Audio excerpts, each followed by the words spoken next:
सरकार ये दिखाना चाहती है कि ये बहुत गंभीर है। पिछले कुछ दिनों में पता चला कि एनटीए के लगभग 47 लोगों को बदला गया। सर, मैं इस सरकार से मैं ब्यौरा चाहूंगा कि वे जो 47 लोग हैं जिनको आपने ट्रांसफर किया या सस्पेंड किया, कौन है वो? क्योंकि एनटीए की जो एक्चुअल सैंक्शन कैपेसिटी है, एनटीए की जो सैंक्शन कैपेसिटी है वो 34 की है। 34 की सैंक्शन कैपेसिटी है। ये 47 कौन है? कौन है ये 47? 34 में से तो शायद 10-11 वैकेंसियां हैं, 24 ही है जहां पर लोग बैठे हुए हैं।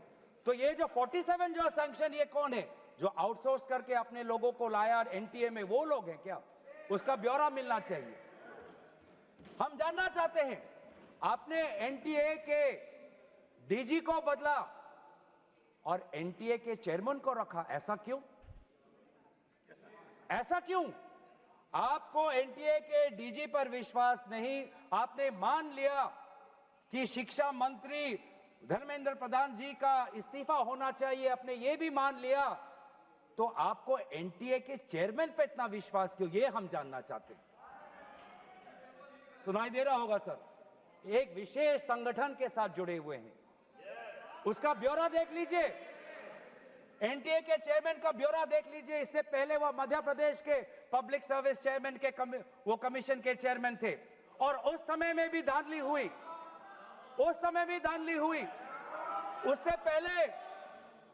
उससे पहले वो छत्तीसगढ़ में भी पब्लिक सर्विस कमीशन में चेयरमैन थे, उस समय में भी धांधली हुई।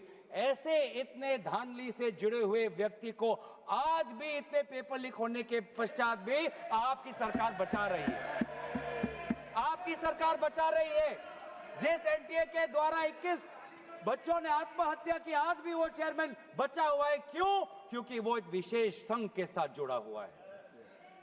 और यही दर्शाता है कि आप शिक्षा विभाग में आप सुधार नहीं चाहते, क्योंकि आरएसएस के लिए शिक्षा विभाग बहुत ही महत्वपूर्ण विभाग है।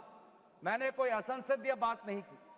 आरएसएस के लिए शिक्षा विभाग बहुत महत्वपूर्ण विभाग है, और इसीलिए हम देखते हैं, चाहे यूनिवर्सिटीज के वाइस चांसलर्स के अपॉइंटमेंट में हो, कॉलेज के प्रिंसिपल के अपॉइंटमेंट में हो, जब फैकल्टी की बदली होती है उसमें हो, चाहे आउटसोर्सिंग में हो, हर चीज में हम देखते हैं कि जिन यूनिवर्सिटी की कल्पना पंडित नेहरू ने एक साइंटिफिक टेम्पर के द्वारा उन यूनिवर्सिटीज के एक सपना देखा था, आज उन्हीं यूनिवर्सिटीज में क्वालिटी पर ध्यान नहीं दिया जा रहा। आप शिक्षा के माध्यम से इस पीढ़ी को आने वाले चुनौतियों के लिए तैयार नहीं कर रहे। आप शिक्षा के माध्यम से इस पीढ़ी के लोगों को आने वाले समय में आपके दल के सदस्य बने, आपको वोट दे, उसके लिए आप एक माहौल बना रहे हो। यह है आपके लिए शिक्षा का उद्देश्य, यह है शिक्षा का उद्देश्य। और हमने देखा कि वे जो संस्थाएं, चाहे वो आईआईटी हो, चाहे जेएनयू हो, चाहे डीयू हो, देश भर से माता पिता अपने बच्चों को बोल रहे कि जाओ दिल्ली जाओ, अगर दिल्ली नहीं जा सकते तो बॉम्बे जाओ, बिहार में जाओ, लेकिन धरना प्रदर्शन करो। आज शिक्षा की बात है, आपको अपना भविष्य आपको बचाना है। मैं नहीं जा सकता, पर मेरी आशीर्वाद तुम्हारे साथ है। एक मां ने एक आशीर्वाद के साथ अपनी बेटी को भेजा, एक बाप ने अपने बेटे के पीठ पे थपथपाकर उसको जंतर मंतर पे भेजा, और डीयू, आईआईटी, जेएनयू कहती है आप मत जाओ। छात्रों को कहती है अगर आप जाओगे तो आपके करियर पर प्रभाव बन सकता है। यह है शिक्षा की संस्थाएं।